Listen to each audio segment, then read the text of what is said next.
선포해 볼게요. 시작. 하나님이 함께 할 수 없는 싸움은 이길 수 없습니다. 할렐루야.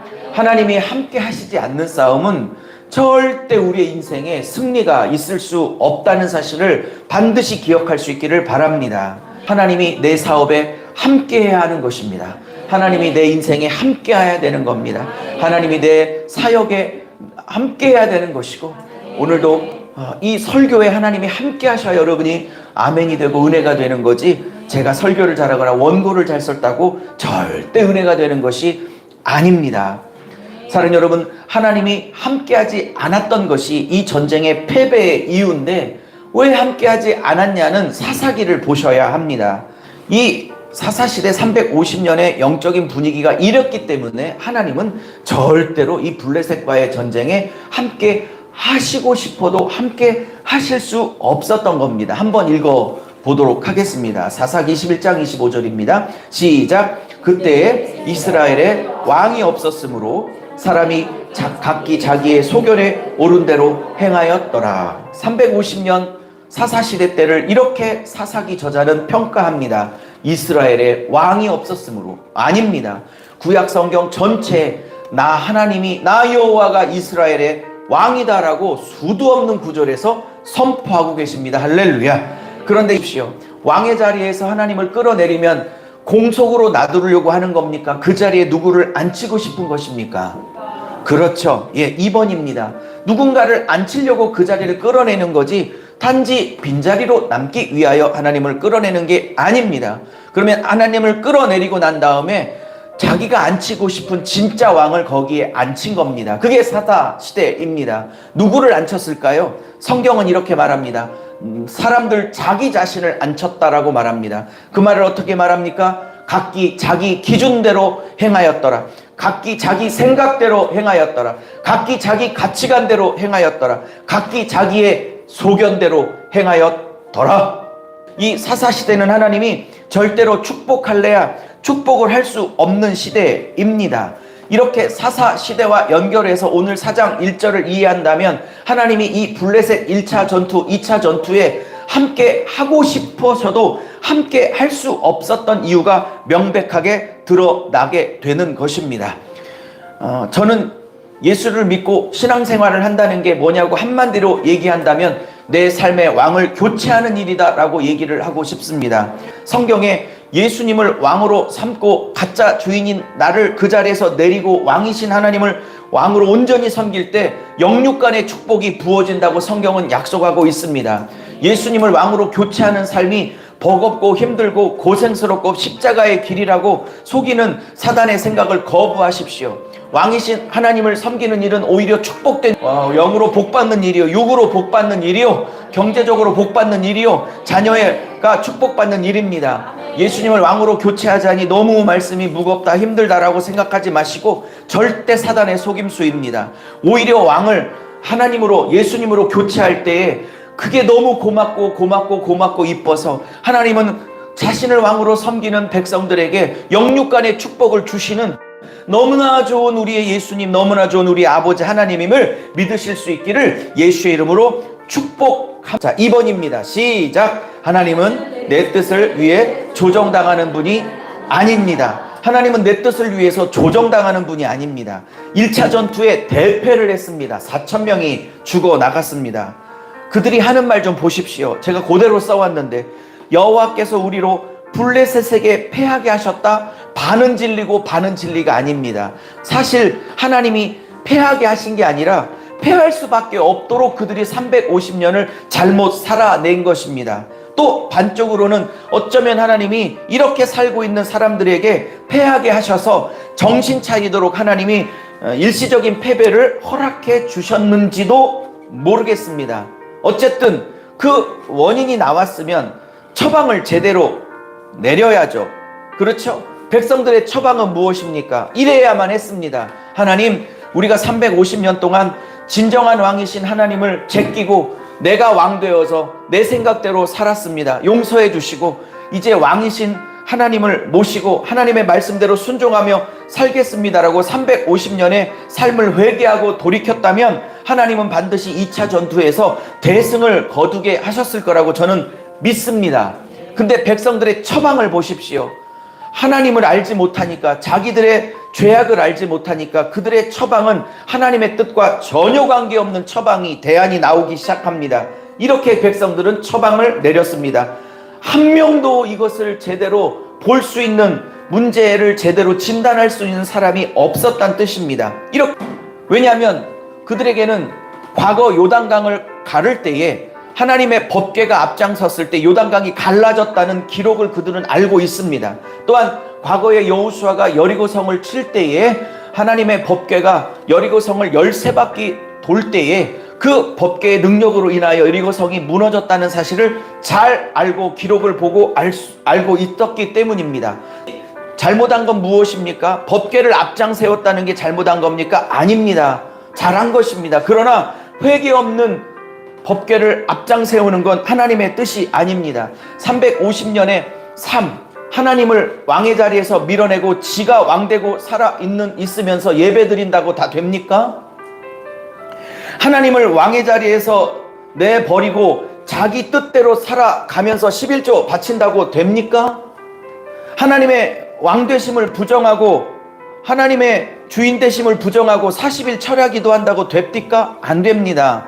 하나님이 원하는 건 40일 철야기도 좋지만 아닙니다. 11조 잘하시고 계시지만 아닙니다. 예배 생활 잘하셨지만 그것도 아닙니다. 하나님이 원하시는 건 하나님을 다시 한번 하나님의 왕의 자리에 돌리는 것입니다.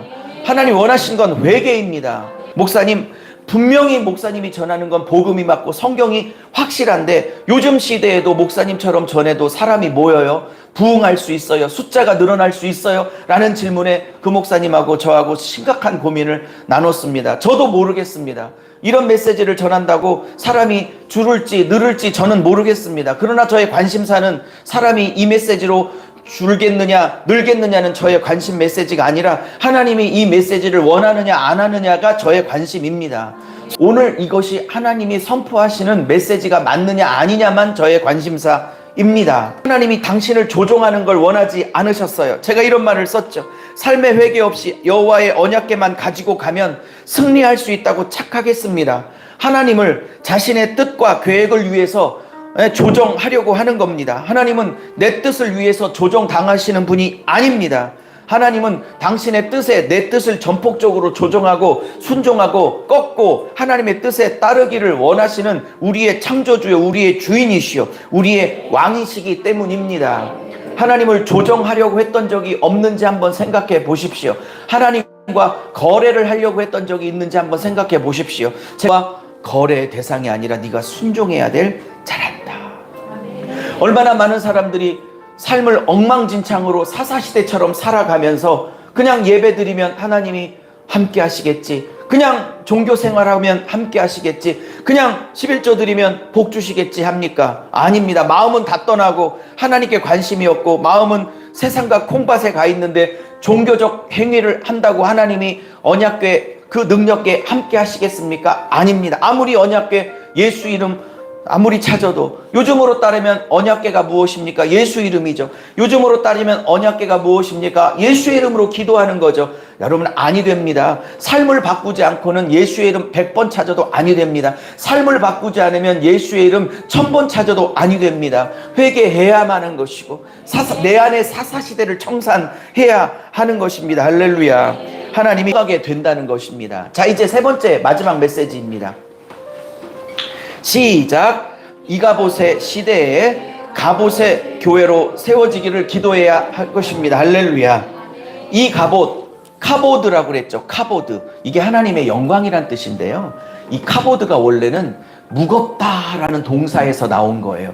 가끔 능력 많은 목사님에게 안수받을 때 가끔 이렇게 쓰러지는 경우가 가끔 있죠. 그걸 너무 이상하게 보지는 마십시오. 하나님의 영광이 그 목사님의 손을 통해서 안수하여 나올 때에 원래 이 카보드란 말이 무겁다라는 뜻을 갖고 있기 때문에 가끔 저도 옛날에 안수할 때 그렇게 쓰러지는 일들이 있었습니다. 자주는 없었어도 그러나 그것이 꼭 그렇게 나쁘게 볼 문제만은 아닙니다. 어쨌든 이것은 무겁다라는 뜻을 갖고 있어요. 하나님의 영광이 임재하면 무거워 여군.